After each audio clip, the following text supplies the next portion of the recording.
और उसे नाम दिया इन्फ्लुएंजा। ये भी एक तरह का वायरस ही है। इसे आप एक तरह का पैंडेमिक, एक महामारी भी कह सकते हैं। और जानते हैं इसके सिम्टम्स क्या हैं? धन, बल, पद, मान, सम्मान, ऐश्वर्य प्राप्त करने के लिए इंसान पागल रहता है, विचलित रहता है। उसे बस यही चाहिए और कुछ नहीं। कहते हैं इस महामारी के चपेट में आने वालों की संख्या अनगिनत है।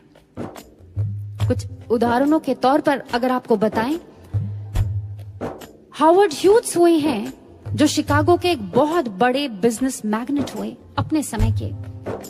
कहते हैं oil gas company, air space group, aircraft group, airlines, इन सब का एकलौता वारिस।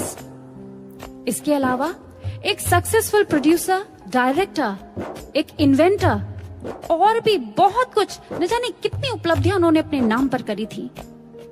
लेकिन जानते हैं अंत कैसा रहा? पागलपन के दौरे से अपने प्राणों को त्यागा, मृत्यु को प्राप्त हुए। और कहते हैं जिस समय उनकी मृत्यु हुई उस समय, सिर्फ उस समय जो उनकी कुल संपत्ति थी वो थी 11 billion US dollars. Can you believe that? England की प्रथम महारानी एलिजाबेथ के बारे में आप सबने सुना है। जब वो अपनी डेथ बेड में थी तो जानते हैं उनके अंतिम शब्द थे, मेरी सारी संपत्ति, मेरा सारा ऐशो आराम आज मेरे किसी काम का नहीं, क्योंकि मैं इनसे जीवन नहीं खरीद सकती। वेस्पासियन हुए हैं रोमन एम्परर। ये उनके शब्द थे जब वो अपनी मृत्यु शैया पर लेटे हुए थे। लगभग रोते हुए उन्होंने ये शब्द कहे थे, विलाप और विषाद के अतिरिक्त मेरे पास अब कुछ नहीं बचा। मैं अपने को राजा समझता था, लेकिन इस मृत्यु ने मुझे बता दिया असल राजा मैं नहीं, वो ईश्वर है। ये कुछ ही उदाहरण है सज्जनों, लेकिन आज इसी से मिलते जुलते बहुत से लोग हैं जो हमारे आपके आसपास हमको देखने को मिल जाएंगे इस संसार में। आज यही स्थिति तो हो गई है मनुष्य की। धन, संपदा, बल, वैभव, ऐश्वर्य, मान, प्रतिष्ठा, किसी चीज की कोई कमी नहीं है। लेकिन अगर आज विश्व की हालत को देखें तो किस कगार पर आकर खड़ी हो गई है ये पूरी दुनिया। हम और आप इसके साक्षी हैं। किसी ने बहुत खूब कहा, इंसान की लोभ की आंख को या तो फिर संतोष भर सकता है या फिर कब्र की मिट्टी। कहते हैं पांडवों को जब हस्तिनापुर से निष्कासित किया गया, वो दर दर भटकने के लिए मजबूर हो गए और खांडव वन में आकर के उन्होंने आश्रय लिया। वो स्थिति उनके जीवन की ऐसी थी जब वो धीर वीर गंभीर प्रकृति के लोग भी उग्र स्वभाव के हो गए। उनमें से एक भीम था। भीम कहने लगा, आज बड़ा ही उग्र सा उसका स्वभाव है, और वेद व्यास जी के समक्ष वो गुस्से में आज अपनी बात रख रहा है और कह रहा है, आखिर हमें हस्तिनापुर से निष्कासित करके दुर्योधन की क्या क्षति हुई? हे मुनि श्रेष्ठ, मैं तो कभी कभी सोचता हूँ पाप का मार्ग ही सुख अर्जन करने का एकमात्र मार्ग है। मुझे तो लगता है जीवन में सफलता यानी धन संपदा मात्र अधर्म के मार्ग से ही प्राप्त की जा सकती है, क्योंकि सुख और सफलता का सीधा सीधा संबंध तो धन संपत्ति से ही है। और क्या है इस जीवन में? जानते हैं वेद व्यास जी उसके भीतर की व्यथा अच्छी तरह समझ रहे थे और वो कहने लगे, हाँ पुत्र, शायद एक सामान्य मानव के सोचने की पद्धति यही है। भीम कहने लगा, इसमें अनुचित क्या है? वेद व्यास जी ने कहा, पुत्र, ये मात्र तुम्हारा भ्रम है। जिस प्रकार जल में चंद्रमा के प्रतिबिंब को देख लेने के बाद बालक को प्रतीत होता है कि चंद्रमा जल में ही कहीं है, और उसका जब तक ये भ्रम बना रहता है तभी तक उसके लिए ये सत्य है। भीम तुनक करके कहने लगा, आप ये कैसी बात कर रहे हैं मुनिश्रेष्ठ? ये तो यथार्थ है। अरे इसे मैं देख पा रहा हूं, इसे आप देख पा रहे हैं, भला ये भ्रम कहाँ है? वेद व्यास जी ने गंभीर स्वर में आज भीम से कुछ प्रश्न किए। भीम, मुझे एक बात बताओ, इस जीवन में ज्यादा सुखी कौन है, मैं या दुर्योधन? आज भीम ने अपने दोनों हाथ जोड़े और कहने लगा, मुनिश्रेष्ठ आप। पुनः एक प्रश्न रखा, ये बताओ ज्यादा सफल कौन है, मैं या दुर्योधन? भीम ने कहा, हे पितामह आप। अच्छा, फिर मुझे ये बताओ कि अधिक आध्यात्मिक उन्नति किसने प्राप्त करी है, मैंने या दुर्योधन ने? भीम कहने लगा, हे मुनिश्रेष्ठ आपने, आप ये कैसी बात कर रहे हैं?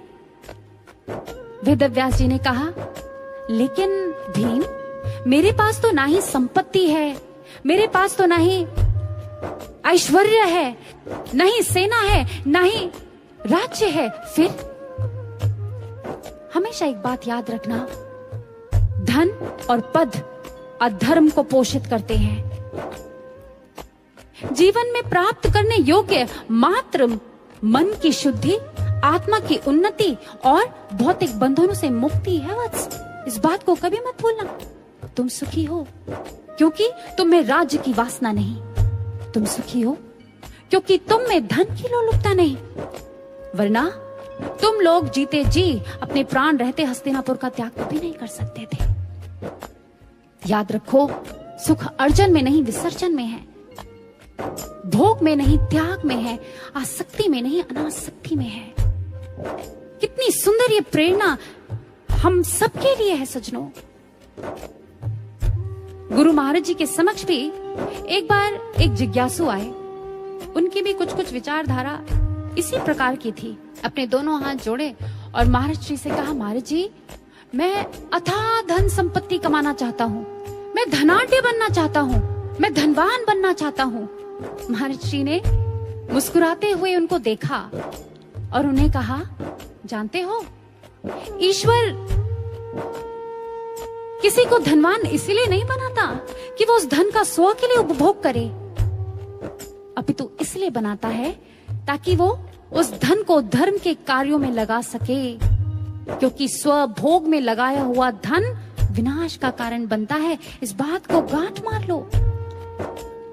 ये एक सूत्र है सज्जनों, जो आज महाराज जी ने इस उत्तर के माध्यम से हम सबके समक्ष रखा। जिस किसी ने भी जीवन के इस रहस्य को समझ लिया ना, फिर उसके जीवन जीते जी मुक्त हो जाता है। वो एक एग्जाम्पल सेट करके जाता है। योगानंद जी के शिष्य जेम्स जे लिन कहते हैं, बाद में चलकर इनका नाम राजर्षि जनकानंद जी पड़ा।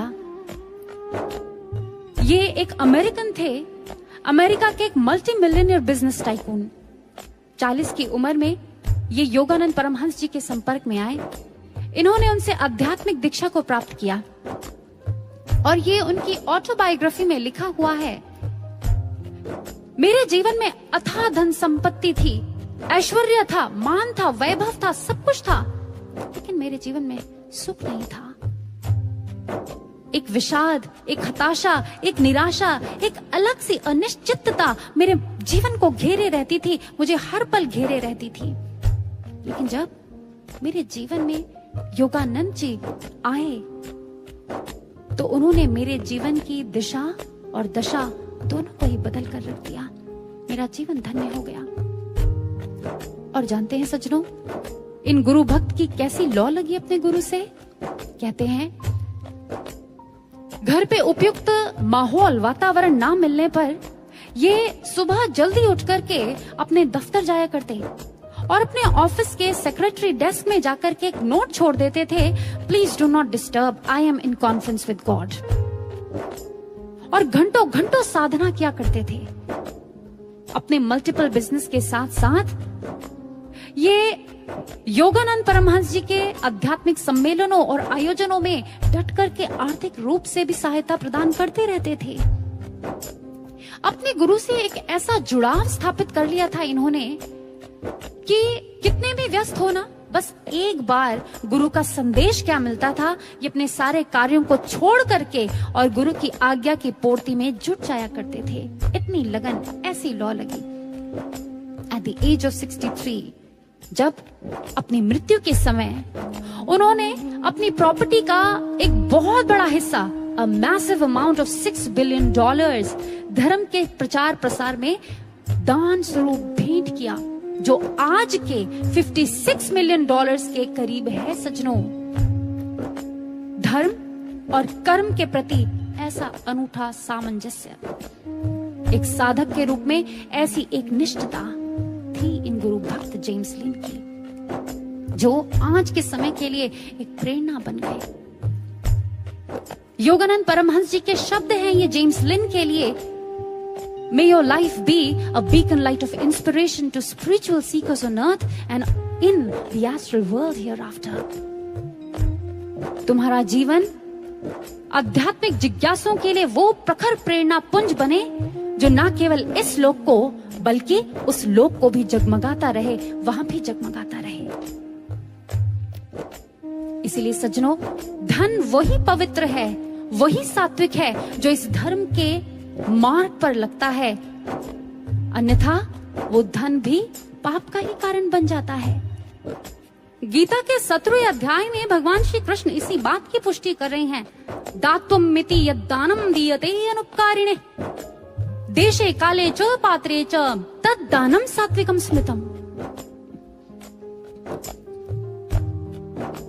वो श्रेष्ठ दान जो समाज के प्रति अपनी जिम्मेदारी को देखते हुए सही समय, सही स्थान और सही व्यक्ति को दिया जाए, वो भी बिना किसी आशा के, वो ही सात्विक दान है, वो ही सर्वोपरि और श्रेष्ठ दान है।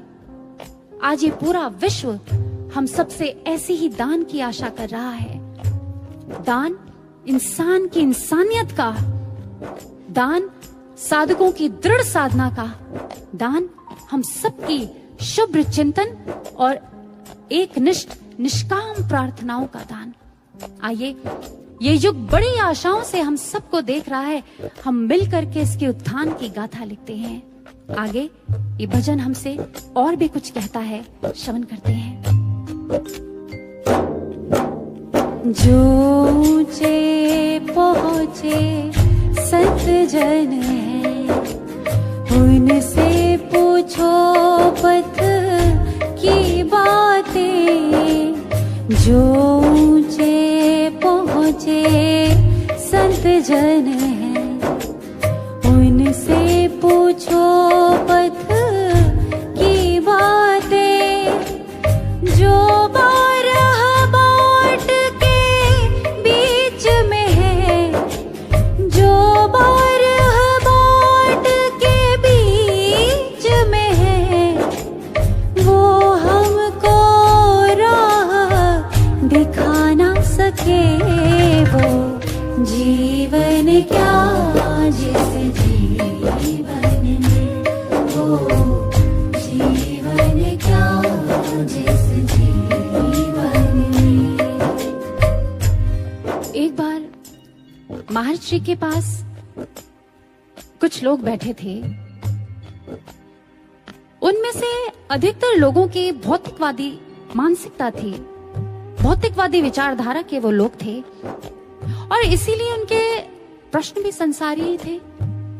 महाराज जी, बहुत समय से फैक्ट्री बंद पड़ी है, क्या करें? महाराज जी, बेटी का विवाह कहीं अच्छी जगह तय नहीं हो पा रहा, क्या करें?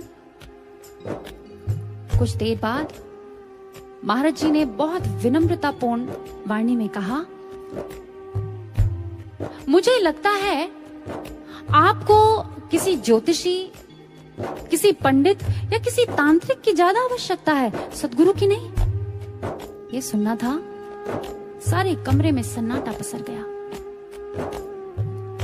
महाराज जी ने स्वयं इस सन्नाटे को तोड़ते हुए अब कहा, आप पिछले काफी समय से मुझसे प्रश्न कर रहे हैं, मैं अब आपसे मात्र 2 प्रश्न करूंगा। पहला, मछली जल के सबसे नीचे तल पर जाकर ही अंडे क्यों देती है? किसी ने संकोच करते हुए कहा, महाराज जी, सुरक्षा के कारण। महाराज जी कहते हैं, बिल्कुल ठीक। मछली जैसा शुद्र जीव भी अपने जीवन यापन को लेकर के कितना सतर्क है, कितना सजग है। वो तुच्छ सा जीव कितनी बुद्धि लगाता है।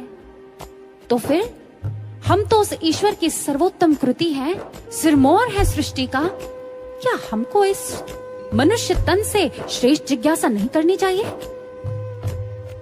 आप मुझसे पूछते, महाराज जी अध्यात्म का मार्ग क्या होता है? महाराज जी ये ब्रह्म ज्ञान क्या होता है? महाराज जी मेरा कल्याण किसमें है? हमेशा एक बात याद रखिएगा, अपनी जिज्ञासा को मानवीय स्तर का ही रहने दीजिए, पाश्विक स्तर का मत बनने देना। अब मेरा दूसरा प्रश्न, मछली जल के सतह पर आकर के उलटकर कलाबाजी क्यों दिखाती है? सब एक दूसरे को देखते रहे, उत्तर किसी को मिला नहीं। महर्षि ने उत्तर दिया और महाराज जी ने कहा, क्योंकि इस तरह से प्यासी मछली अपनी प्यास बुझा पाती है। संसार सागर में तैरते हुए हम भी अपनी आत्मा की प्यास को अगर बुझाना चाहते हैं, यही एकमात्र माध्यम है, दूसरा कोई रास्ता नहीं है। और ये मार्ग है अंतर्मुखी होने का, बहिर्मुखी नहीं। छलांग लगाइए उल्टी और अपने अंतर उतर जाइए, और ये मात्र और मात्र ब्रह्म ज्ञान से संभव है। इसीलिए अगर जिज्ञासा करनी है तो अथा तो ब्रह्म जिज्ञासा, आओ उस ब्रह्म की जिज्ञासा करें, उस ब्रह्म ज्ञान की जिज्ञासा करें। सच ही तो कहा, गुरु बिन ज्ञान न उपजे, गुरु बिन मिले न मोच, गुरु बिन लखे न सत्य को, गुरु बिन मिटे न दोष। जी हाँ साधकों, क्योंकि जो 12 बाट के बीच में है वो हमको राह दिखा ना सके। 12 बाट क्या मतलब है इसका? इधर उधर बिखरे हुए बहुत से मार्ग, बहुत से पथ, और जो इन बहुत से पथ का अनुसरण करते हैं ना, वो कभी भी हमें जीवन के कल्याण का मार्ग दिखा ही नहीं सकते। कभी इस अध्यात्म ज्ञान यानी इस ब्रह्म ज्ञान का मार्ग, उसका अनुसरण हमें करा ही नहीं सकते, हमें इस मार्ग पर अग्रसर कर ही नहीं सकते। वो बेचारे खुद ही इस पथ से अनजान हैं, भटके हुए हैं। जो पूर्ण रूपेण संसारी हैं, जो बिखरी हुई मानसिकता के हैं, अगर उनका संग करेंगे निश्चित ही क्षति हमारी भी होगी, इसमें कोई दो राय नहीं। इसीलिए तो कहा, सिर्फ वो ब्रह्मनिष्ठ गुरु की शरण में जाकर के उनसे उस ब्रह्म ज्ञान की याचना करें। उन्हीं के पास वो एक मार्ग है, उन्हीं के पास वो दर्शन है, और कहीं नहीं। सारे धर्म शास्त्र ग्रंथ इस बात की गवाही देते हैं। वो मोहर लगाते हैं महाराज जी के इसी कथन पर, और क्या कहते हैं? अंतस्तः सचिदानंदं साक्षात्कारं सुसाधियेत, यो सवेव गुरु प्रोक्तः परो नाम धरः स्मृतः। जो उस एक अव्यक्त पर ब्रह्म का दर्शन घट में करा दे, वही गुरु है, वही मार्ग है, अन्य कोई तरीका नहीं। महाभारत के वन पर्व में भी कह दिया, धर्मस्य तत्त्वं निहितं गुहायाम महाजनो येन गतः सः पंथा। जिस मार्ग से होकर महापुरुष गए, वही सत्य का मार्ग है, और कोई मार्ग नहीं है। उपनिषद हमारे कह रही हैं, एकेन ज्ञातेन सर्वं ही विज्ञातं भवति। आप उस एक मार्ग पर चलो, उसके अलावा कोई दूसरा मार्ग ही नहीं है। वो पता चल गया तो कुछ और जानना शेष ही नहीं है। कबीरदास जी कह रहे हैं, उस एक को साध लेने से सब कुछ सदा हुआ हो जाता है। यजुर्वेद में भी कह दिया, नान्य पंथा विद्यते अनाय, अर्थात इसके अलावा कोई मार्ग ही नहीं है। हम यहाँ से कहते जाएंगे और आप सुनते जाएंगे, इससे लाभ नहीं है सज्जनों। लाभ है कि हम इस तथ्य को पकड़ लें, आज इस कलिकाल में अगर मुक्ति का कोई मार्ग है, वो मात्र ये ब्रह्म ज्ञान है, कोई दूसरा तीसरा मार्ग ही नहीं है।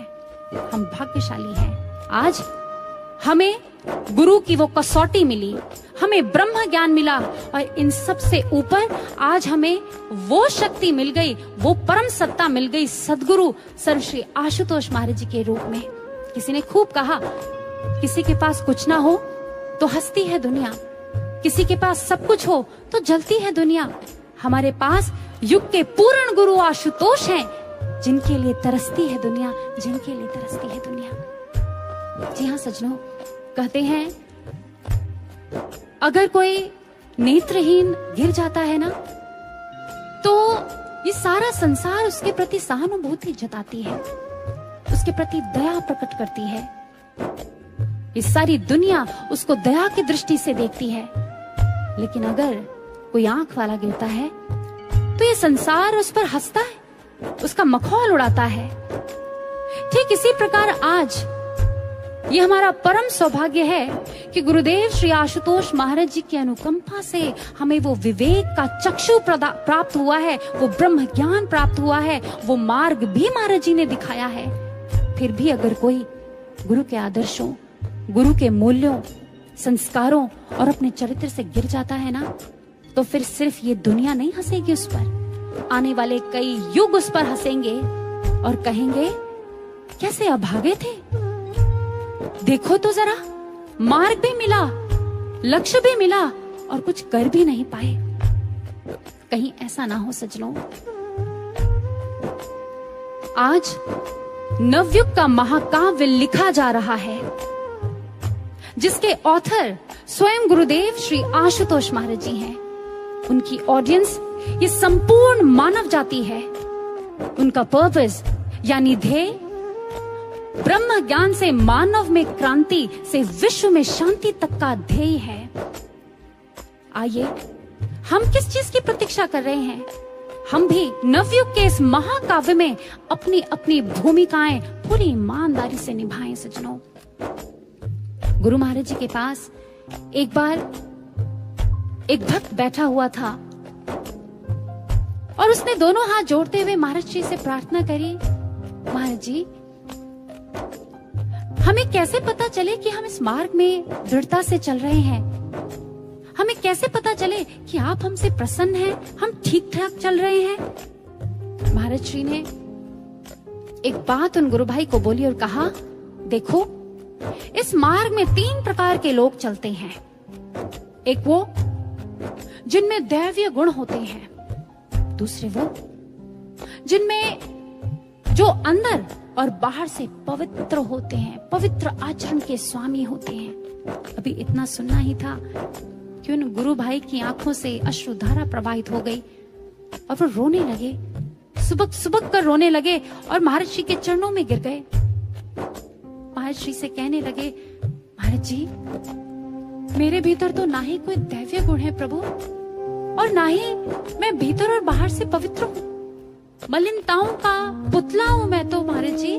वासनाएं, ईर्ष्या, द्वेष, कामनाएं ये सब भरी पड़ी है। क्या फिर मैं आपके योग्य नहीं? क्या महाराज जी मैं इस मार्ग में नहीं चल पाऊंगा? दया करिए महाराज जी।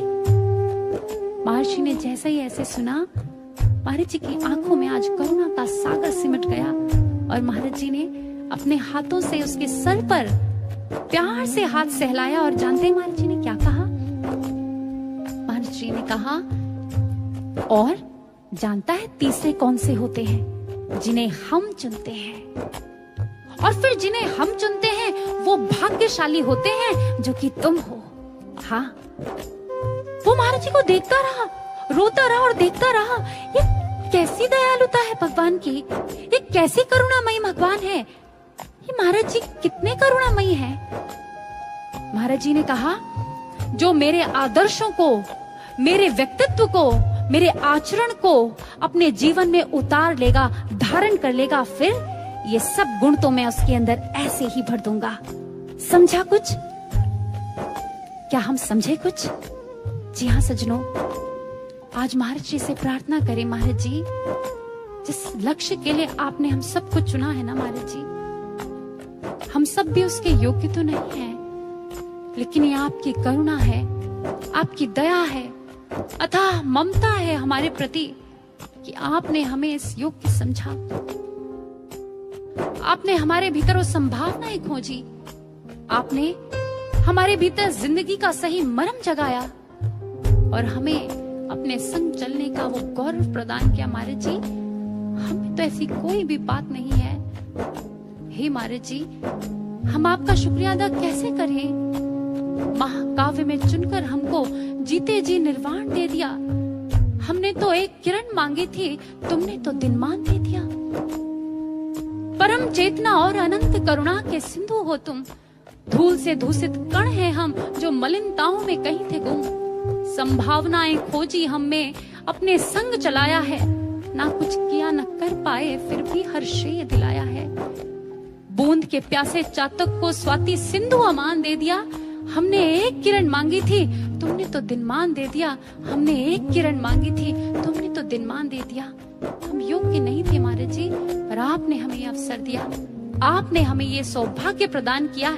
हमें शक्ति भी देना कि हम इस मार्ग में अंत तक ईमानदारी से अपने पूरे प्रयासों के साथ डट करके चलते रहे महाराज जी, और इस जीवन का सही मूल्य अदा करके जाएं, और ऐसी प्रेरणा दीप बन करके संसार में जगमगाएं जो अमर दीप हो जाए, अमर दीप हो जाए।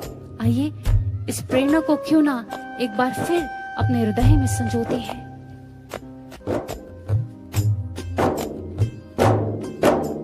वो जीवन क्या जिस जीवन में, जीवन क्या जिस जीवन में, जीवन को मुक्त बना ना सके हम, उनको विवेकी नहीं कहते हम, उनको विवेकी नहीं कहते।